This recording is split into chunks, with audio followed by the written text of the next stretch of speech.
I'll never forget this one reInvent where Tom Siebel launched T3 AI on AWS. It was very interesting. His first slide, and a lot of people were surprised, was this big eye chart.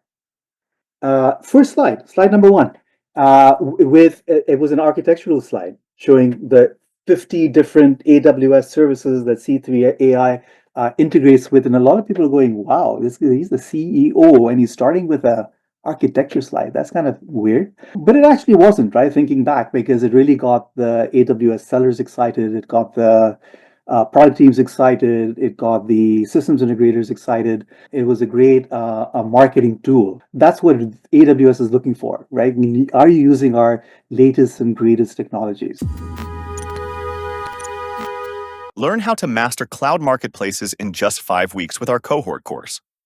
Accelerate your growth by tapping into the $300+ billion cloud spend that enterprises have committed to AWS, Azure, and Google Cloud. Discover the future of go-to-market with Roman. During 10 weekly sessions, you'll learn how to leverage this fast-growing channel and network with top industry experts and partnership leaders. We will dive into marketplace strategies, internal buy-in, building relationships with the cloud, and mastering co-sell. Join our upcoming cohort. Why this topic is important. Just yesterday in Masterminds, we were talking about how cloud go-to-market strategy drives cloud consumption.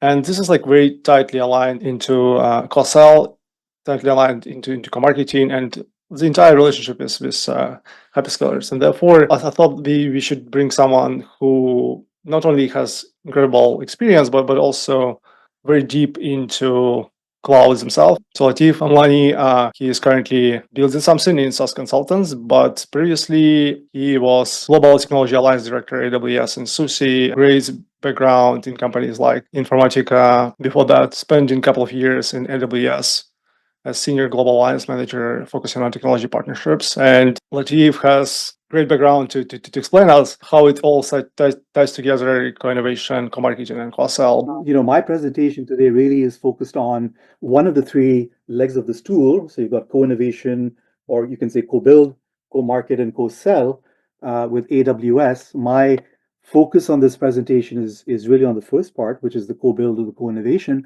But I'm also going to try my best to link it with the co-market and the co-sell to see, hey, what do we do as a technology partner of AWS or as a software vendor? What are the things that we can do to build a really solid technical foundation, and on the base of that solid technical foundation, grow, right? Grow our business through the marketplaces or what have you. After AWS, I was invited to join a large technology company in a fascinating space. I always wanted to work in security. And so I got hired by Synopsys to manage all three cloud alliances and grow their businesses, on the cloud, help them with the product transformation, making sure it was running optimized for the cloud, it was priced correctly for the marketplace, etc. And so at Synopsys, as well as Informatica and SUSE, at all three companies, I essentially jumped to the other side of the fence and helped the ISVs build their alliance and grow their cloud business with AWS. And that was really an interesting experience because when you're on the AWS side, everyone wants to take your call. When you're a partner, it's kind of hard, right? AWS is a big company. It's kind of hard to get people's attention. And I did enjoy it.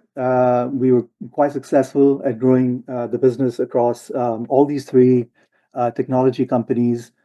I helped these companies sign strategic collaboration agreement with AWS. For those who don't know what an SCA is, AWS signs strategic collaboration agreements with technology partners, systems integrators who check their, if you look at their strategic objectives as a company, the top 3, 4, 5, whatever their strategic objectives are, that checks one or more of those boxes. One of the things that really helped in the approach that I took with AWS at SUSE is that I took a co-innovation led approach, right? So I said to myself, so we have a lot of technologies, some of them integrate well into the AWS framework, some of them don't. Let's take a look at some of we had acquired some software assets. We had acquired a company called Rancher, right, which is in the Kubernetes management space. That wasn't very well integrated at all into the AWS Kubernetes landscape. So I said, let's take a step back and let's make sure that we have a fully integrated and a functional solution that we're taking to the market, right, with AWS. That's step number one. So I think it was in week 4 of my job at SUSE. I said, have you guys, by the way, have you ever done a workshop, a product engineering roadmap map workshop with AWS? And the people at Rancher said, well, we were a small company. Now we're part of SUSE. We had a couple of technology sessions with AWS, but nothing structured, nothing formal. I said, okay, great. Why don't we do a co-innovation workshop? Uh, so what is a co-innovation? Well, co-innovation is where, we look at all our assets, all our technologies, all our products. We see how, not just how they fit into the AWS landscape today, but the opportunity to fit into other components of the AWS framework. Let's invite those product leaders from the security team, storage team, EC2 team, and let's have a powwow, right? Let's get all these people around the table. Let's get our smart people, engineering product managers around the table. Let's explain to them what our roadmap is, what our vision is for our products. Let them tell us about what they're working on, some of the exciting things in the world of Kubernetes. And let's see if we can figure out a few strategic initiatives, right, on how we can build a better together story. And that was the foundation, I believe, for success and the growth that we saw of SUSE business on AWS. And Rowan asked me a good question the other day. He said, well, do you really need to build everything before you start selling? And the answer is no, right? You can build a plane while you fly it. A lot of companies don't have the luxury or the time or the money to build a complete, fully integrated solution, right? They need to start selling, get money, build on it. And that's what we did, right? That's what we did at SUSE.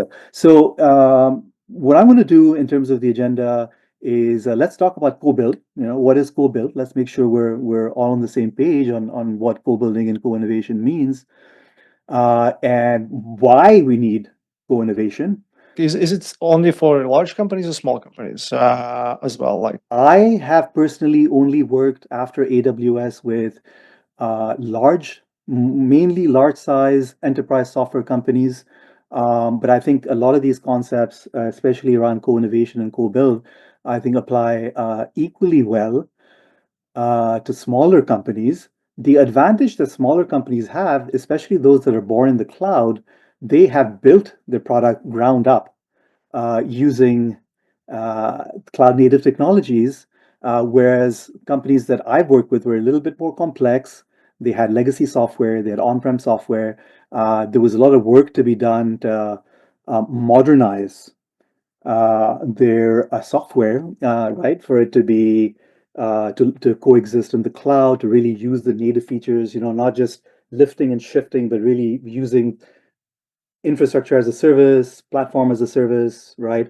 And really, at the end of the day, the benefits of utilizing these technologies is when you sell your product, you want to sell a differentiated product, right? You want to make sure that in your category of products that it's secure. Customers are looking for secure software. You want to make sure it's compliant. The bank is using it. Obviously, you want to make sure it's reliable. It's got a scale. So, are you using the right technologies from AWS to help the auto scaling? Is it performing well? And is it cost efficient? Right? Cost efficiency is really important as well. How do you architect your solution?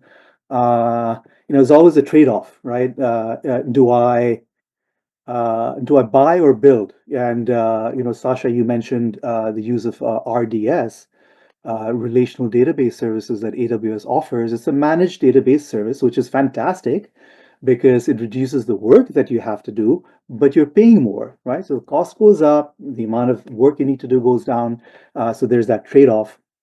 But cost is definitely part of the equation. Uh, and when you're looking at cost, you're looking at cost not just to build, the cost to deploy, the cost to operate, the cost to maintain, right? You're looking at all the whole a cost life cycle, and has it really been architected uh, for a faster time to market, right? Is this a piece of, is this architecture that you can keep improvising on pretty fast, reiterating on fast? And is this an architecture that plugs into not just the AWS components, but also other technology partners on AWS, right? Because it's all about creating that ecosystem and creating a solution and taking the solutions to market. Before we move off the slide, just one comment, and this is a dilemma that most technology vendors have as they're starting out, which is, okay, I've got the three giants, hyperscalers. Um, where do I start, right? And most companies will say, well, let's take the 800-pound gorilla, AWS, let's start there. But then slowly they realize a year down the road, a couple of years down the road, Microsoft's a big force, Azure, Google is a big force. And now they've got limited resources, and now they have to architect for a multi-cloud scenario, right? And so the engineering dilemma then becomes: do I pick the lowest common denominator across these clouds, so it makes it easy for me to just to pick this up from AWS, put it on Google, put it on Azure, or do I really go deep and start using the services at the top of the pyramid, right? So not just infrastructure as a service, but platform as a service, their databases, their AI, ML technologies, blah, blah, blah. The further up you get in the stack and the deeper you get in those integrations, of course, the costlier it's going to get, because you're going to have to do that work with AWS and Azure and Google, right? There's no lowest common denominator here. So I just wanted to bring that up because that is always something that needs to factor into your strategy as a cloud alliance manager, and you need to guide, right? You need to guide your executives, you need to guide your product teams on what the best approach is. Very good point. Just maybe super quick question. Like when you joined up to being in AWS, sort of in your previous companies, and maybe like to generalize it a little bit more, do you typically recommend everyone to think about co-build straight away, or do you think about do they think companies kind of don't need to think about it co-building before certain Yeah. things, like for example they got successful in marketplace, they got relationship going, they cross-sell together and so on? I hate to say this because I sound like a consultant. It depends. It depends, because it depends on where you are in that journey, right? Are you born in the cloud? Are you legacy moving to the cloud? Are you moving in phases? You're lifting, shifting, and then you're going through the transformation. Maybe you've got legacy technologies. You want to move from virtual machines to containers, right? Move towards microservices.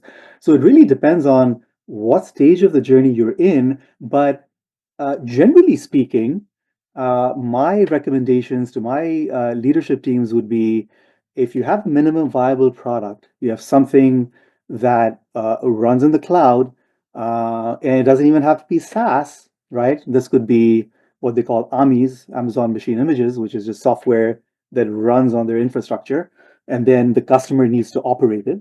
It's just, think of it as hosted, right? Software. Do it, go to market, start generating some business, listen to what customers are saying, and then iterate, right? Transform, modernize, move to SaaS.